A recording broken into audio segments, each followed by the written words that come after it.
फिरोज साहब, आप जहाँ रह रहे हैं आपके बगल से तो आज बड़ा ताऊ गया है भाई। वो बड़ा ताऊ पहुंच गया, उसने दर्शन कर लिए, समझे कि नहीं? अरे मस्क के पापा जी आए हैं हाँ अच्छा, जी अयोध्या। जी जी जी जी जी जी जी। तो आपके ऊपर से उड़े होंगे या आपके यहाँ से, आपके जमीन से गए होंगे? अगर जमीन से गए, मुझे मालूम नहीं कैसे गए, उड़ के ही गए होंगे। जी जी एरोल मस्क जी अयोध्या पहुंच गए हैं।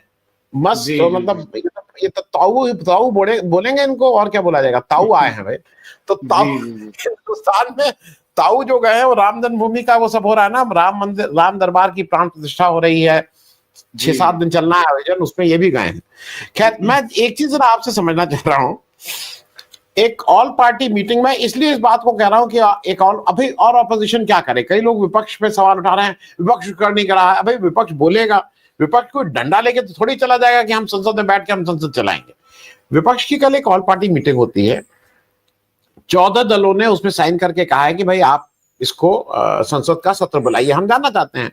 और हम आपके साथ जहां भी आपने कहा, हमने पूरा सहयोग किया, हमारे सारे लोग आपके डेलीगेशन में गए। लेकिन मैं थोड़ा एक चीज और आपसे पूछ लूंगा, दो लोगों का अजीब सा मुझे वो व्यवहार लगा। आम आदमी पार्टी ने अलग से एक लेटर लिखा और उसने कहा है कि बीजेपी और कांग्रेस हैंड इन ग्लव्स है और इसलिए हम इस लेटर पे साइन नहीं करेंगे। ये क्यों वो कह रहा है मुझे नहीं मालूम। और दूसरा, शरद पवार साहब के यहां से सिग्नेचर नहीं हुआ है, ऑफिशियली कोई वर्जन नहीं आया है। संजय राउत साहब ने कहा है कि हम जाके मुंबई उनसे बात करेंगे।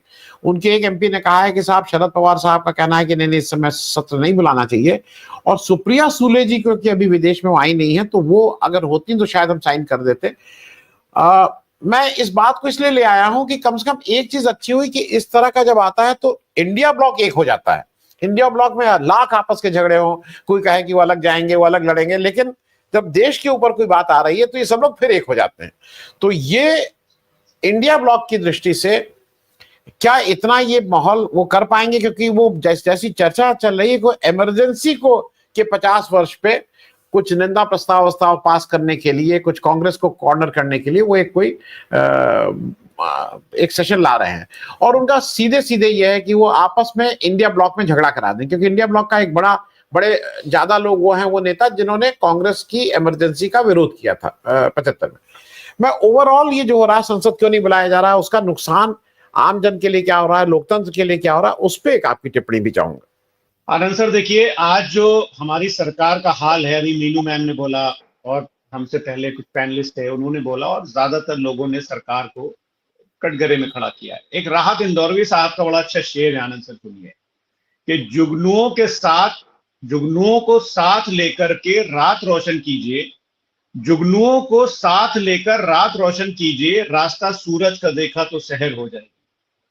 तो आनंद सर, आजकल हाल वही है। और आप देखिए कि मैं तो बड़ा ताजुब में था, आज थोड़ा सा आपका टाइम चाहूंगा, कि कल जो अमित शाह जी ने जो ममता बनर्जी जी के ऊपर जो एक स्टेटमेंट दिया है, उस पर मुझे लगता है कि उसकी एक एनालिसिस की जरूरत है कि वो स्टेटमेंट उन्होंने क्यों दिया। आप देखिए वो क्या कह रहे हैं, अमित शाह जी। वो कह रहे हैं कि ममता बनर्जी जी ऑपरेशन सिंदूर का इसलिए विरोध कर रही हैं क्योंकि वो अपनी कॉन्स्टिट्यूएंसी को एड्रेस करना चाह रही है। कॉन्स्टिट्यूएंसी उन्होंने वर्ड नहीं यूज किया, बट उसका जो लब्बो लुआब है वो यही है कि वो अपनी कॉन्स्टिट्यूएंसी को एड्रेस करना चाह रही है। यानी कि एक तरह से वो बोल रही हैं कि इस देश के जो मुसलमान हैं वो ऑपरेशन सिंदूर से खुश नहीं है और उसका विरोध कर रहे हैं। ये तो उन्होंने खुल के बोला है। अब मैं यहां पे ये क्यों लाया हूं? मैं इसलिए लाया हूं कि अभी जो बात हो रही थी कि स्पेशल सेशन क्यों नहीं बुलाया जा रहा है। देखिए ये कितना बैकफुट पर है। अमित शाह जी फिर उसी पिच पर चले गए जो ऑपरेशन सिंदूर या जो पहलगाम में जो वो दर्दनाक हादसा हुआ था उससे पहले जो इनकी पिच थी, कि हर चीज में ये हिंदू मुसलमान ढूंढते थे। लेकिन मुझे लगता है कि ये अमित शाह जी ये भूल गए हैं, हमारे आदरणीय गृह मंत्री जी, के पाकिस्तान की एक एज ओल्ड मिलिट्री डॉक्ट्रीन है कि ब्लीड इंडिया विद 1000 कट्स। ये आप लोग तो इतने वरिष्ठ लोग हैं, सबको पता ही होगा कि इनकी बहुत पुरानी ये डॉक्ट्रीन है, क्योंकि पाकिस्तान हमसे सीधे लड़ नहीं सकता आनंद सर। तो वो ये कोशिश करता है कि खालिस्तानी मूवमेंट को खड़ा करे, तो हिंदू भाई वर्सेस सिख भाइयों में जंग हो जाए। पहलगाम में ये जो धर्म पूछ करके मारा गया है, वो इसीलिए तो मारा गया है ना कि हिंदू मुसलमान किसी तरह से इस देश में बंटवारा हो जाए। तो पाकिस्तान का वो जो ऑब्जेक्टिव है कि ब्लीड इंडिया विद 1000 कट्स, क्या जाने अनजाने, मैं अनजाने में डिस्काउंट दे रहा हूं क्योंकि देश के गृह मंत्री को मैं ये डिस्काउंट दूंगा कि जाने अनजाने में कि पाकिस्तान की जो मिलिट्री की थ्योरी है ब्लीड इंडिया विद 1000 कट्स, क्या उसको हम कहीं उसको बढ़ावा तो नहीं दे रहे हैं? और अगर आप ये बोलते हैं कि ममता बनर्जी जी अपनी कॉन्स्टिट्यूएंसी को एड्रेस कर रही थी, यानी कि इस देश के मुसलमान को आप कटघरे में खड़ा कर रहे हैं, तो फिर क्या शहनवाज हुसैन और क्या नाम है उनका मुख्तार अब्बास नकवी भी ऑपरेशन सिंदूर की मुखालिफत कर रहे थे? तो फिर आपने यूसुफ पठान का नाम उसमें क्यों डाला? 10-10 मुसलमान मेंबर ऑफ पार्लियामेंट आपने क्यों भेजे? तो ये देखने वाली चीज है। और आनंद सर, अक्सर ये होता है ना, मैं तो बोलता हूं कि ये सब जानबूझ करके किया जा रहा है, क्योंकि आपको याद होगा कि प्रधानमंत्री जी ने, मैं थोड़ा सा हो सकता है आपके टॉपिक से अलग हट रहा हूं बट जरूरी है यहां पर बोलना, कि प्रधानमंत्री जी ने जब 2024 के जब इलेक्शन चल रहे थे, उस दौरान उन्होंने क्या कहा था कि आपकी माताओं बहनों के मंगलसूत्र लेकर के ये मुसलमानों में बांट देंगे। लेकिन आप, हम प्रधानमंत्री जी, हमारी माताओं बहनों के मंगलसूत्र की हिफाजत नहीं कर पाए और धर्म देख करके उनके पतियों को शहीद कर दिया गया और उनके मंगलसूत्र छीन लिए गए। उसके बाद पूरा देश एक साथ एकजुट हो गया। तो प्रधानमंत्री जी, देश ने आपको आईना दिखाया कि इस देश के 1.4 बिलियन के रहते हुए हमारे देश, हमारी जो माताएं बहनें, उनका कोई मंगलसूत्र नहीं छीन सकता। लेकिन प्रधानमंत्री जी का स्टेटमेंट, उसके बाद में विजय शाह जी, इनके जो कैबिनेट मिनिस्टर हैं, कर्नल सोफिया कुरैशी को वो क्या बता रहे थे? क्या बता रहे थे आनंद सर? कि वो आतंकवादियों की बहन। रवि कुमार जो इनके कर्नाटका के एमएलसी हैं, वो फौजिया तरन्नुम, जो कि जिसको के वो मिला था, प्रेसिडेंट अवार्ड भी मिला था, वो बोल रहे हैं वो पाकिस्तान से आई। तो ये क्या, ये एक इत्तेफाक है आनंद सर कि प्रधानमंत्री जी, गृह मंत्री जी, आपके कैबिनेट मिनिस्टर, आपके एमएलसी ऐसी बातें कर रहे हैं? तो ये एक इत्तेफाक है या ये एक साजिश है, ये मुझे नहीं पता। अब हम आ जाते हैं स्पेशल सेशन पर। अभी आपने यहां पर बात हुई कि विपक्ष जो है वो कॉम्प्लिसेंट हो गया है या क्या है, ऐसा कुछ नहीं आनंद सर।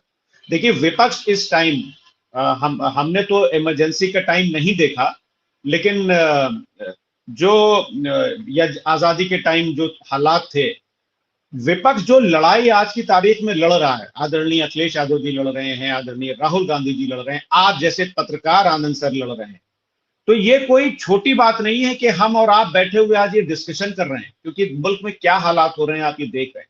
और पार्लियामेंट सेशन ये क्यों नहीं बुला रहे हैं? इसमें डरने की क्या बात है आनंद सर? किन सवालों से भारतीय जनता पार्टी और सरकार डर रही है? आप विपक्ष के सवालों से भागते क्यों हैं?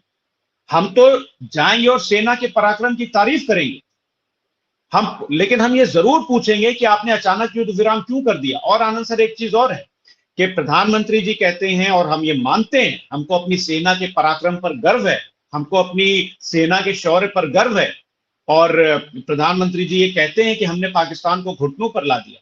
तो हम ये सवाल जरूर पूछेंगे कि अगर पाकिस्तान घुटनों पर था, तो वो हाफिज सईद जिसने छिटी सिंहपुरा में, मुझे लगता है 30-35 सिख भाइयों की हत्या शायद धर पूछ करके वहां पर हुई थी, उसमें हमारी एनआईए ने बोला था कि ये हाफिज सईद के ऑर्गेनाइजेशन का काम है। तो हाफिज सईद को लाने के लिए क्या हमने जब युद्ध विराम किया, तो क्या हमने हाफिज सईद को लाने के लिए कोई शर्त रखी? वही अजहर मसूद आनंद सर, जिसको हम हवाई जहाज में बैठाकर अटल जी जब प्रधानमंत्री थे, जब उनको कंधार छोड़ करके आए थे, तो जब पाकिस्तान घुटनों पर था, लेटा हुआ था, तो क्या हमने ये शर्त रखी कि अजहर मसूद को हमको सौंपो और उसके गरिबान पकड़ करके खींच करके घसीटते हुए हम भारत लाएंगे? क्या ये शर्त रखी? ये हम स्पेशल पार्लियामेंट सेशन अगर बुलाते तो हम पूछते कि गृह मंत्री जी ने, आनंद सर, गृह मंत्री जी ने पार्लियामेंट में ये बयान दिया था कि मर जाएंगे लेकिन पीओके को लाएंगे, ये कहा था गृह मंत्री जी ने। तो अगर पार्लियामेंट का स्पेशल सेशन बुलाया जाएगा या बुलाया जाता, तो हम पूछते ये कि इससे अच्छी अपॉर्चुनिटी पीओके को लाने की थी, आप क्यों नहीं लाए? उत्तर प्रदेश के मुख्यमंत्री, आपको याद है जब 2024 के आनंद सर चुनाव चल रहे थे, तो उन्होंने क्या कहा था कि तीसरी बार आप प्रधानमंत्री जी को प्रधानमंत्री बना दीजिए, हम 6 महीने के अंदर पीओके ले आएंगे। ये तो उनका ऑन रिकॉर्ड स्टेटमेंट है।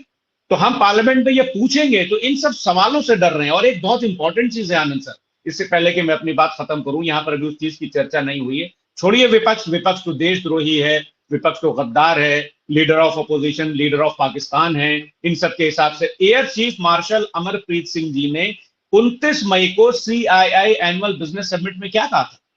ये यहाँ जितने पैनलिस्ट बैठे हैं सबको पता है, लेकिन आपके दर्शकों को मैं बता दूं कि हम अब फिर से मैं बोल रहा हूं कि हम अपनी सेना के शौर्य और पराक्रम पर हमको गर्व है, लेकिन उस सेना को हमने कितना सपोर्ट किया है, वो एयर चीफ मार्शल ने कहा कि नॉट उनका मैं एक मतलब शब्द बाय शब्द बता रहा हूं, उन्होंने कहा कि not a single project that I can think of has been completed in time. समय से डिफेंस प्रोजेक्ट्स ना पूरे होने की वजह से ऑपरेशनल तैयारी पर फर्क पड़ता है, ये अमरप्रीत सिंह जी बोल रहे हैं।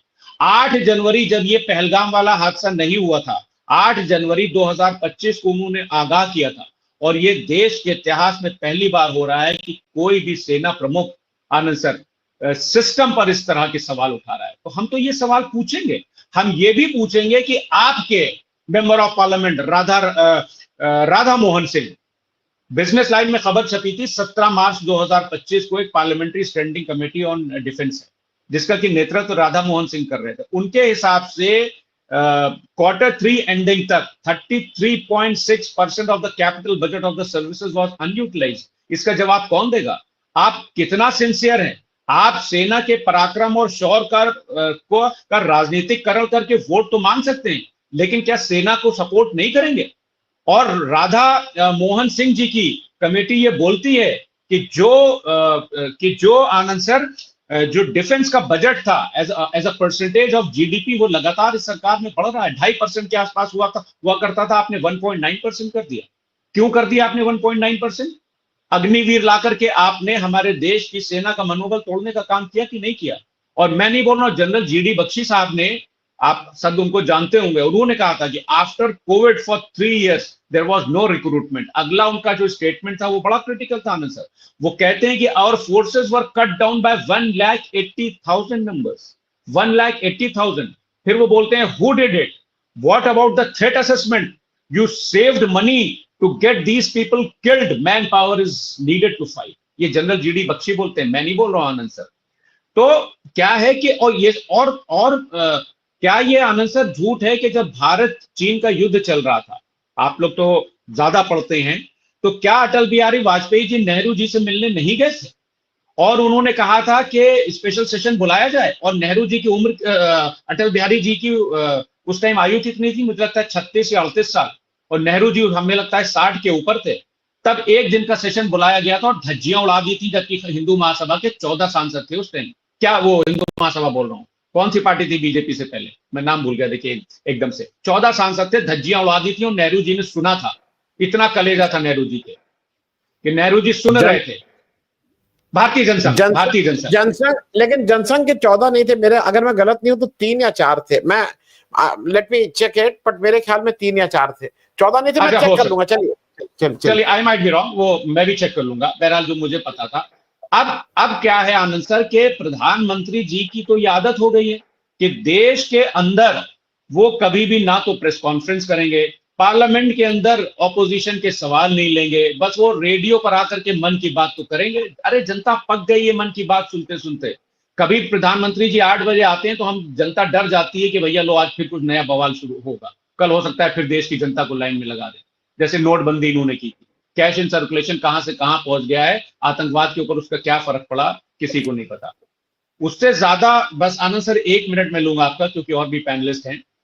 उससे ज्यादा धक्का तब लगता है आनंद सर कि जब हमारे देश में यह हादसा हुआ और दूसरे दिन खबर हमने अखबारों में पढ़ी, हम सब ने पढ़ी कि प्रधानमंत्री जी सऊदी अरब से तुरंत भारत आ रहे हैं। तो हमारे आपके परिवार में सब जगह होता है कि अगर कभी कोई हादसा हो जाता है तो जो हेड ऑफ द फैमिली होता है वो अगर कहीं शहर के बाहर होता है तो वो तुरंत आता है और फिर संभालता है। ये हमारे यहाँ का कल्चर है। बल्कि एक बार शायद आप ही ने कहा था कि घर तो छोड़ो, मोहल्ले में अगर कहीं कुछ हो जाता है तो हम होली दिवाली बकरीद नहीं मनाते। ये हमारा कल्चर है। मेरा सीना फर्स्ट से चौड़ा हो गया कि हमारे मुखिया, हमारे प्रधानमंत्री जी तुरंत वापस आ रहे हैं। लेकिन वो वापस आकर के कश्मीर नहीं गए, वो गए ऑडियो विजुअल वेव्स वाली जो समिट थी फिल्मों सितारों वाली, और 9 घंटे वहां पर बैठ करके उन्होंने एंटरटेनमेंट किया। दूसरे दिन चले गए बिहार, वहां पर नीतीश कुमार जी के साथ हंसी ठिठोली चल रही थी, वहां पर राजनीतिक मंच सजा हुआ था और वोट मांगे जा रहे थे। ये देश की जनता ने देखा। और सबसे ज्यादा आयरनी की बात तो ये है कि जब हम एक वो वाला चैनल देख रहे थे जिसने लाहौर पर कब्जा कर लिया था जिस दिन सीज फायर हुआ है, तो वो उस चैनल ने एकदम से दिखाया कि ब्रेकिंग न्यूज, और ब्रेकिंग न्यूज ये आई कि ट्रंप साहब का एक्स पर मैसेज था कि सीज फायर हो गया। तो मुझे लगा कि जैसे इन्होंने लाहौर और इस्लामाबाद पर कब्जा कराया है वैसे ये ट्वीट होगा। तो फिर मैं गया कि इंटरनेशनल मीडिया, अल जजीरा और CNN वगैरह को देखा, तो वहां पर ये बात आई सामने। तो मैं ये पूछना चाहता हूं कि अगर कोई ऐसी खबर भी होती है हमारे परिवार में, हमारे मोहल्ले में, तो हेड ऑफ द फैमिली देता है या जो रिप्रेजेंटेटिव्स होते हैं वो देते हैं। बताइए, ट्रंप साहब के ट्वीट से हमको और आपको पता चल रहा है कि सीज फायर हो गया, और वो बोलते हैं कि ट्रेड की धमकी दे करके हमने ऐसा करवा दिया, और मोदी जी सुन भी लेते हैं कि हाँ भैया आप कह रहे हैं तो हमने ऐसा कर लिया। जी जी जी जान सकते। जी